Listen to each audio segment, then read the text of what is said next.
بسم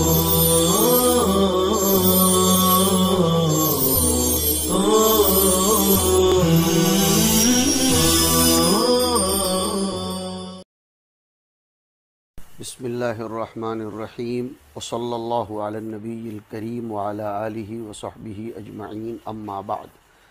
کتاب الزینت کا ترجمۃ الباب ہے اور ہماری نسائی شریف کا 104واں سبق ہے، ذکر النہی عن لبس السیراء۔ حضور پاک علیہ الصلاۃ والسلام نے ایسی چادروں کو، ایسے کپڑوں کو پہننے سے منع فرمایا ہے جس میں ریشم زیادہ اور غالب طور پر ملا ہوا ہو۔ سیراء نوع من البرود فیہ خطوط صفر، اور بعض لوگوں نے لکھا نوع من البرود یخالطہ حریر، جس میں ریشم ہو۔ مردوں کے لیے ایسے کپڑے پہننے کو منع کیا گیا ہے اس لیے کہ اس سے طبیعت میں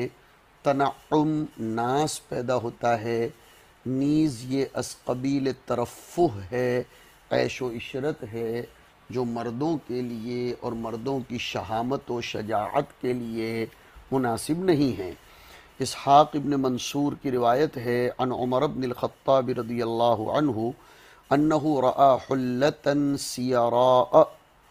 یا حلت سیراء، حضرت عمر ابن خطاب نے تباع عند باب المسجد، مسجد نبوی کے دروازے کے پاس سیراء کا جوڑا، ریشمی کپڑے کا جوڑا بکتے ہوئے دیکھا۔ فقلت، تو حضرت عمر فرماتے ہیں کہ میں نے عرض کیا، یا رسول اللہ، لو اشتریت ھذا لیوم الجمعۃ وللوفد اذا قدموا علیک، میری ایسی تمنا ہے، لو تمنائی، میری ایسی تمنا ہے کہ آپ یہ شاندار جوڑا خرید لیتے تو جمعہ کے دن اس سے تزین تہیؤ ہوتا،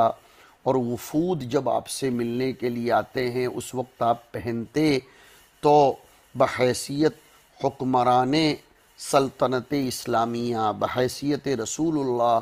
آپ کا ایک مقام کپڑے سے بھی نمایاں ہوتا۔ فقال رسول اللہ صلی اللہ علیہ وسلم انما یلبس هذه من لا خلاق له فی الآخرہ۔ یہ ہے ترجمۃ الباب سے متعلق ٹکڑا کہ اس طریقے کے کپڑے تو ایسے لوگ پہنتے ہیں جن کا آخرت میں جنت کے ریشم پہننے میں کوئی حصہ نہیں ہوتا۔ تشریحی ترجمہ کر رہا ہوں، طلبہ توجہ سے سنو کہ اس طرح کے کپڑے تو وہ لوگ پہنتے ہیں جن کا آخرت میں جنت کی ریشم پہننے کا کوئی مقدر و حصہ نہیں ہوتا۔ قال، فرماتے ہیں کہ فأتی رسول اللہ صلی اللہ علیہ وسلم بعد منہا بحلل، اس کے بعد حضور اکرم صلی اللہ علیہ وسلم کے پاس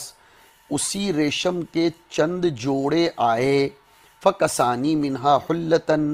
حضور نے مجھے ان میں سے ایک جوڑا عنایت فرمایا۔ فقال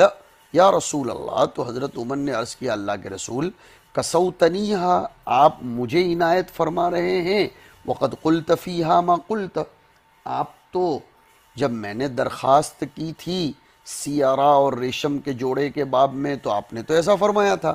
کہ انما یلبس ھذہ من لا خلاق لہ فی الآخرہ۔ قال النبی صلی اللہ علیہ وسلم،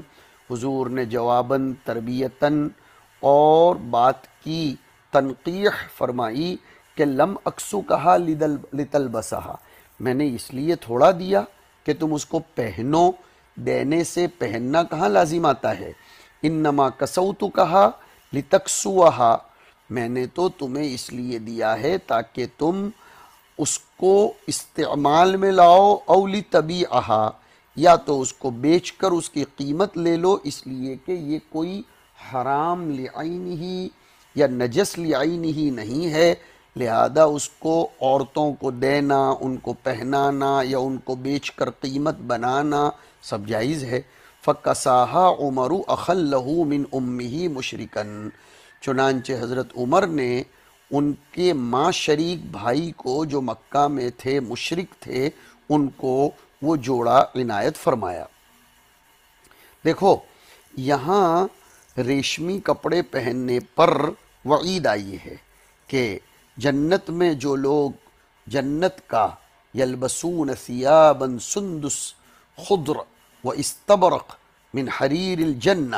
وہ انہیں نصیب نہیں ہوگا۔ یہ بات الگ ہے کہ جنت کا دخول متحقق ہوگا، بئی طور کہ اللہ تعالیٰ ان سے اس ریشم کے جوڑے کی اشتہا و رغبت ختم کر دیں گے۔ لہذا دخول جنت کے باوجود ریشمی کپڑوں کا نصیب نہ ہونا یہ وَلَكُمْ فِيهَا مَا تَشْتَهِي أَنفُسُكُمْ کے منافی نہیں ہوگا۔ جی ہاں، اس کو ذرا سمجھو طلبہ کہ جنت میں ایسی چیزوں کی وہ تمنا ہی نہیں کر پائے گا۔ ضروری ہے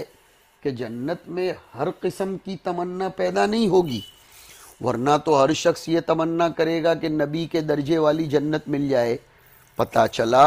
کہ ما تشتہی انفسکم کا ما عام خص عنہ البعض، بداحت عقل اور وضاحت شریعت سے یہ بات طے شدہ ہے کہ محال چیزوں کی تمنا، ممنوع اور محظور چیزوں کی تمنا وہاں ہوگی ہی نہیں۔ تمنا ہو اور نعمت نہ ملے تو پھر وَلَكُمْ فِيهَا مَا تَشْتَهِي أَنفُسُكُمْ کے خلاف ہوگا۔ یہ ایک تقریر۔ لیکن دوسری ایک تقریر یہ بھی ہے کہ اگر آپ یہ کہتے ہیں کہ ریشم کا جوڑا پہننے کی اس کو تمنا ہی نہیں ہوگی، جب تمنا نہیں ہوگی تو اس کے لیے اس سزا کا تحقق کیسے ہوگا؟ پھر جب تمنا ہی نہیں ہوگی تو محرومی کا تصور کیسے ہوگا؟ اس لیے لوگوں نے لکھا ہے کہ اس کی تمنا ہوگی، لیکن دنیا میں چونکہ اس نے ریشم پہنا تھا اس لیے اب اس کو جزاءً و معاقبتاً جنت کا ریشمی جوڑا نہیں پہنایا جائے گا۔ اس کے بعد کا ترجمۃ الباب ہے ذکر الرخصۃ للنساء فی لبس السیارہ، کہ عورتوں کے لیے ریشمی کپڑوں کے پہننے کی اجازت ہے، مردوں کو منع ہے۔ ہاں، اصل میں عورتوں کے لیے اجازت یہ بھی شریعت کے مزاج یسر و تیسیر کا نتیجہ ہے۔ اللہ جانتے ہیں کہ عورتیں زیب و زینت سے رک نہیں سکتی، ان کو کتنا بھی روکو لیکن وہ کسی نہ کسی درجہ زیب و زینت کرتی ہیں، لہذا اللہ نے ان کے ساتھ لطف فرمایا۔ دوسری بات، عورتوں کی تزیین یہ غالباً اپنے شوہروں کے لیے ہوتی ہے، اور شوہروں کے لیے تزین اور تحسین کرنا یہ تو ایمان کا حصہ ہے۔ اس سے یہ بھی سمجھ میں آیا کہ مرد کو ملزوزات کے استعمال میں زیادہ ترفہات، تنعمات اور عیش و عشرت کے استعمال میں مبالغہ نہیں کرنا چاہیے، اس لیے کہ یہ سب تو صفات اناث میں سے ہے، مؤنث کی صفتوں میں سے ہے۔ روایت حسین بن حریث کے حوالے سے عن انس رضی اللہ عنہ قال رأیت علی زینب بنت النبی صلی اللہ علیہ وسلم قمیص حریر سیراء، میں نے زینب رضی اللہ تعالی عنہ کو دیکھا کہ انہوں نے ریشم کا سیراء جوڑا پہنا ہوا تھا۔ حضرت زینب حضور اکرم صلی اللہ علیہ وسلم کی سب سے بڑی بیٹی ہیں اور سب سے پہلے ان کی ہی شادی ہوئی تھی۔ حضور کی نبوت و بعثت کی کافی مدت پہلے ان کی ولادت ہوئی تھی، کچھ لوگوں نے کہا 10 سال پہلے۔ پھر اس میں اختلاف ہے کہ حضرت قاسم زینب سے پہلے پیدا ہوئے یا بعد میں، یہ ایک مختلف فی مسئلہ ہے۔ زینب سے نکاح ہوا تھا ان کے چچازاد بھائی ابو العاص ابن الربیع العبشمی کا، اور زینب کا انتقال سن 8 ہجری کے آغاز میں ہوا۔ جی ہاں، فی اول سنت 8 من الہجرت النبویہ، اور حضرت زینب رضی اللہ تعالی عنہا کے بدن پر، حضور صلی اللہ علیہ وسلم کی بیٹی کے بدن پر یہ دیکھا۔ اب حضرت انس نے اگر یہ بات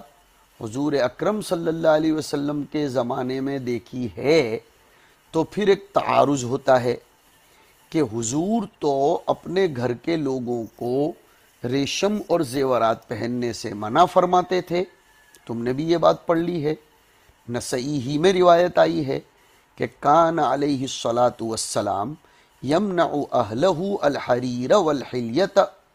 تو پھر یہاں حضرت زینب نے کیسے پہنا؟ تطبیق یہ دی جائے گی کہ نہی والی روایت کو، حضور کی ممانعت والی روایت کو مکروہ تنزیہی پر محمول کر لیا جائے اور اس کو جس میں پہننے کا تذکرہ ہے بیان جواز پر محمول کیا جائے، یا تو دوسری توجیہ یہ کریں گے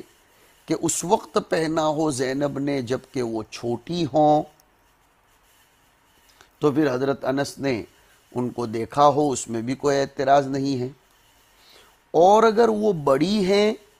اور حضرت انس نے دیکھا تو پھر توجیہ کرنی پڑے گی کہ حجاب سے پہلے دیکھا ہے، اور اگر حجاب کے نزول کے بعد دیکھا تو یہ تقریر کرنی پڑے گی کہ رؤیت الثوب کے دیکھنے سے رؤیت اللابس کا دیکھنا لازم نہیں آتا، ہو سکتا ہے کہ قمیص کے دامن کو دیکھا ہو، اور ہو سکتا ہے کہ انہوں نے دور سے اس طرح کا کپڑا پہنے ہوئے دیکھا ہو، تو کپڑا دیکھنے سے کپڑا پہنے ہوئے کو دیکھنا تو لازم آتا بھی نہیں ہے۔ یہ سب تقریریں اس میں آپ کو ضروری طور پر یاد رکھ لینی چاہیے۔ بہرحال مصنف رحمۃ اللہ علیہ یہ روایت لا رہے ہیں اور اس سے ثابت کر رہے ہیں کہ حضرت زینب نے ریشم کا جوڑا پہنا تھا، زینب عورت تھی، لہذا عورتوں کے لیے اس کا پہننا درست ہے۔ یہ بات یہاں سمجھ میں آپ کو آ گئی ہوگی۔ اس کے بعد عمرو بن عثمان کی روایت ہے، عن انس بن مالک رضی اللہ عنہ انہ حدثنی انہ رأى علی ام کلثوم بنت رسول اللہ صلی اللہ علیہ وسلم برد سیراء والسیراء المضلع بالقز۔ انس بن مالک یہاں فرماتے ہیں کہ انہوں نے ام کلثوم کو، جو حضور کی بیٹی تھی رضی اللہ عنہا، ریشم کی چادر پہنے ہوئے دیکھا۔ سیارہ کی تفسیر کی المضلع بالقز، جس میں چوڑے چوڑے خطوط ہوں، اضلاع اور اپنی سائیڈ کی پسلی کی ہڈی کی طرح بڑے بڑے ریشم کے خطوط اور لائننگز ہوں۔ اس کے بعد کی روایت اسحاق ابن ابراہیم کی کہ سمعت علی رضی اللہ عنہ یقول اہدیت لرسول اللہ صلی اللہ علیہ وسلم حلت سیراء، حضور کی خدمت میں کسی نے ریشم کا جوڑا بطور ہدیے کے پیش کیا۔ حضرت علی فرماتے ہیں فبعث بها الی، حضور نے میرے پاس بھیجا، فلبستها، تو میں نہیں جانتا تھا کہ یہ ممنوع ہوگا، اس لیے میں نے پہن لیا۔ فعرفت الغضب فی وجہہ علیہ الصلاۃ والسلام، میں نے دیکھا کہ حضور کے چہرے انور پر غصے کے آثار نمایاں ہیں۔ فقال، اور حضور نے پھر فرمایا، اما انی لم اعطکھا لتلبسھا، میں نے تمہیں پہننے کے لیے نہیں دیا۔ فامرنی، مجھے شدت سے منع فرمایا۔ فاطرتھا بین نسائی، فاطرتھا بین نسائی، میں نے اس کو اپنی گھر کی عورتوں میں کاٹ کر تقسیم کر دیا۔ اطرتھا ای فرقتھا بینہن وقسمتھا فیہن، یہ ہے اس کا مطلب۔ اس روایت کی سند میں ابو عون نظر آ رہے ہیں، دیکھ لیجئے آپ، عن ابی عون الثقفی، جن سے روایت کرتے ہیں شعبہ، حدثنا شعبۃ عن ابی عون الثقفی، ان کا نام ہے محمد ابن عبید اللہ ابن ابی سعد الثقفی الکوفی الاعور۔ حضرت علی رضی اللہ تعالیٰ عنہ کی یہ روایت آپ کے سامنے ہے۔ مسلم شریف میں یہ روایت ایک اور طریق سے آئی۔ حضرت علی فرماتے ہیں کہ اکیدر دوما ایک بادشاہ کا نام ہے، اس نے حضور کی خدمت میں ریشم کا کپڑا بطور ہدیے کے بھیجا، تو نام بھی آ گیا۔ ہماری نسائی کی روایت میں اہدیت فعل مجہول ہے، مسلم کی روایت میں اس مہدی کا نام بھی آیا، تو حضرت علی کو حضور نے عنایت فرما دیا۔ تحاوی شریف میں اور ایک بات آئی کہ آذربائیجان کے گورنر نے حضور کو ریشم کا جوڑا دیا، لیکن وہ سند ضعیف ہے۔ بہرحال حضور پاک صلی اللہ علیہ وسلم کو بطور ہدیے کے یہ آیا تھا، حضور نے حضرت علی کو دیا، لیکن فرمایا تم خود استعمال مت کرو بلکہ اس کو گھر کی عورتوں میں تقسیم کر دو۔ نسائی سے مراد تحاوی میں آیا فاطمہ کو ایک کپڑا کاٹ کر دیا، ایک ٹکڑا فاطمہ بنت اسد ابن ہاشم کو جو حضرت علی کی والدہ تھیں، ایک ٹکڑا فاطمہ بنت محمد کو دیا، ایک ٹکڑا فاطمہ بنت حمزہ ابن عبد المطلب کو دیا اپنی چچا زاد بہن کو، اور ایک ٹکڑا